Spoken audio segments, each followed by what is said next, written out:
As we move further ahead into the third decade of this century, the conclusion has become inescapable that a new current of thought, a new way of viewing politics, has started to enter public discourse. One that has a pan-national, or in its own terms, civilizational scope, and is in support of the European Union as the foundation of our continent's future. Indeed, variants of the ideas that we and others have been putting forward for years have not only contributed to creating a kind of European patriotic subculture, increasingly often they are debated by analysts and, most crucially, they are promoted by the highest levels of certain EU governments. Pan-Europeanism has left its infant stages and is now evidently on the rise, whether as a response to globalization and geopolitical threats, as the result of the efforts of its proponents, or most likely through the interaction of those two developments. But we are not there yet. Of course, there is still a long way to go before European leaders fully dedicate themselves to our collective sovereignty and security, or before a multi-layered European identity is consolidated across the continent. And yes, the type of enlightened, classical liberal Europeanism advocated by Emmanuel Macron's government is not perfect. Principles like individual rights, the rule of law, and rationalism are vital, but they should go hand in hand with a sense of historical and cultural belonging to a place, a region, a nation, and a civilization. And that is lacking to a large degree in the French variant. Moreover, our continent stands face to face with a number of monumental challenges. The vicious effects of the pandemic, the fallout of Brexit, hostility by expansionist regimes, weak political leadership and national egotism, the environment and energy transition, Islamist terror and fundamentalism, competition with a globally active China, the power vacuum left by retreating United States, third world mass immigration and demographic change, the unholy hegemonic alliance of neoliberal economics and far-left morality, widespread corruption and attacks on the rule of law in certain member states, and last but not least, Europe's backlog in the field of information technology. Nevertheless, we remain optimistic.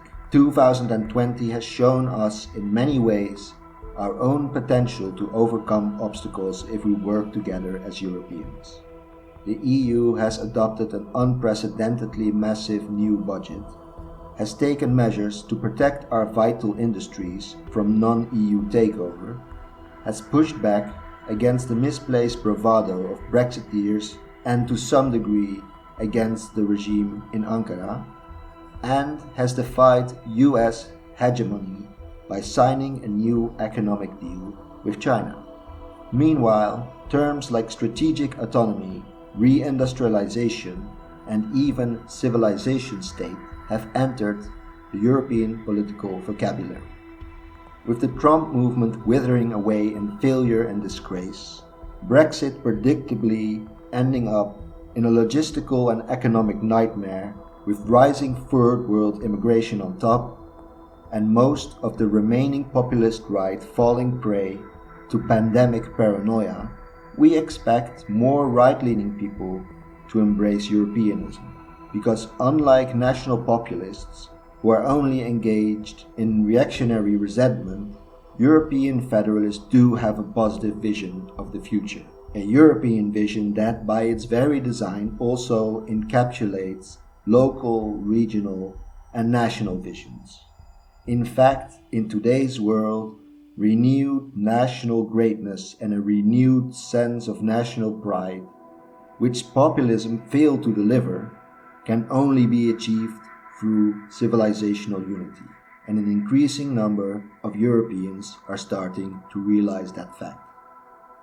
As for those who already believe in the European cause, things have only just started to get interesting, but also a lot can still go wrong.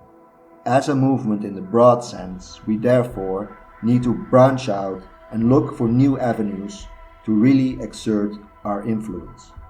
A continental federation is not built by social media posts, although online messaging does remain of great importance.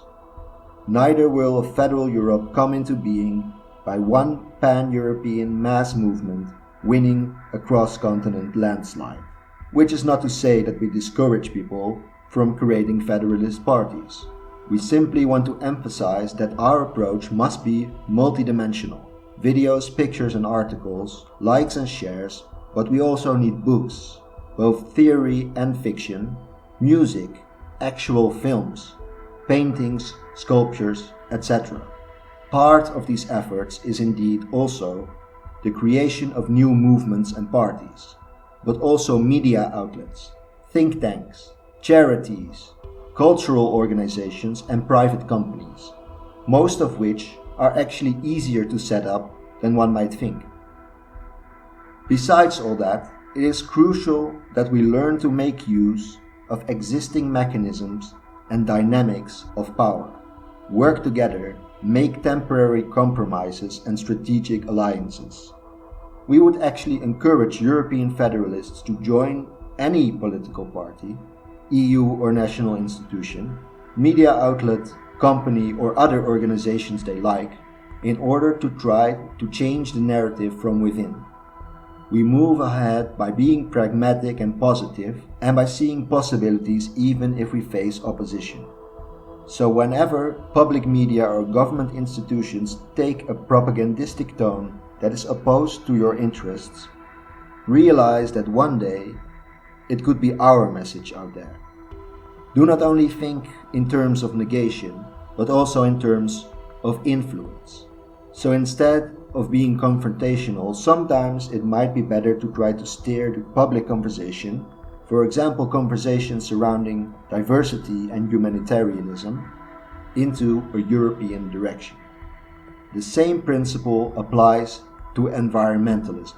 Linked with the Pandemic Recovery Fund, the European Union is investing staggering amounts of money into creating a clean and sustainable economy, part of a global green trend which might constitute the biggest economic transformation since the IT boom around the start of this millennium, or even since the beginning of the current wave of globalization in the mid-1970s. This transition will happen. There is no escaping it.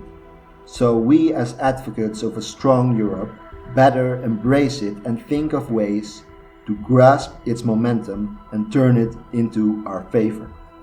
European energy independence lies at the horizon.